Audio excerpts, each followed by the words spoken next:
My name's Art Usher. My pronouns are he, him, and my job title is game designer.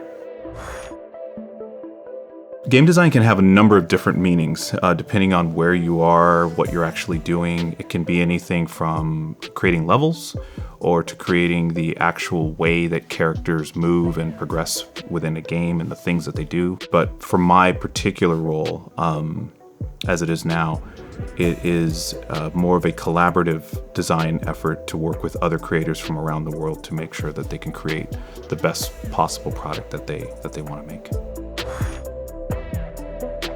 I've always had a sort of curiosity in regards to all things video game related at a very early age. Like, games were just like a really big staple in my life.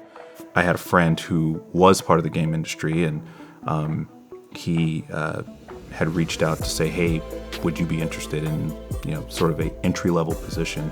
And I took the chance, and it worked out. And, just pretty much everything that I've done in the game industry has been just sort of learning on the fly. So I've had a very unique journey when it comes to games.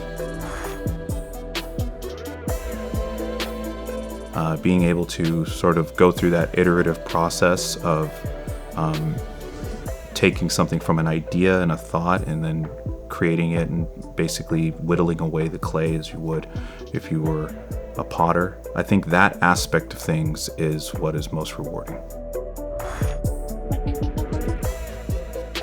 I think what I didn't expect was just how much time you spend with a single project from start to finish. It becomes a very huge part of your life in a way that I just hadn't thought before, because as a kid, when you're playing games, you just kind of go through your stack. You're like, I want to play this game, and then you move on to another game and that sort of thing.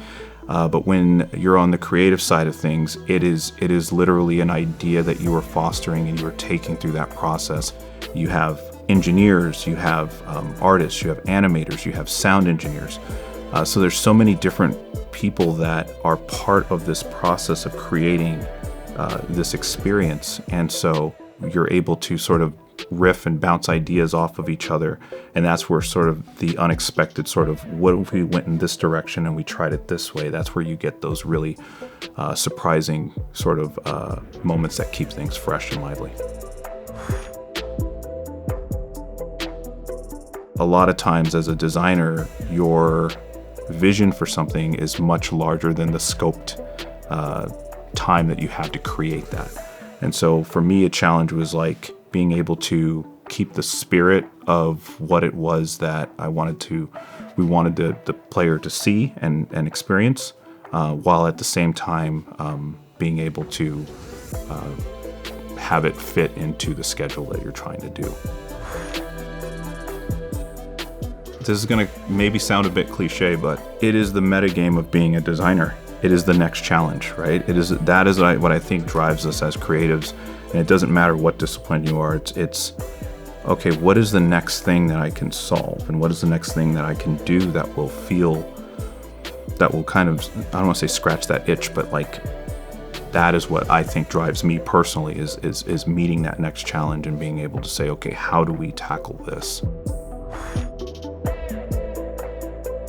I've never worked on a game before that has had people from 2 to 99 playing on the same game. And so that was like magic. Being able to kind of see that was like, wow, this is how much responsibility that you have with this particular game over any, not to say that you don't have responsibility with any other game that you've worked on, but there's a very specific amount that you have with a game that touches so many different people.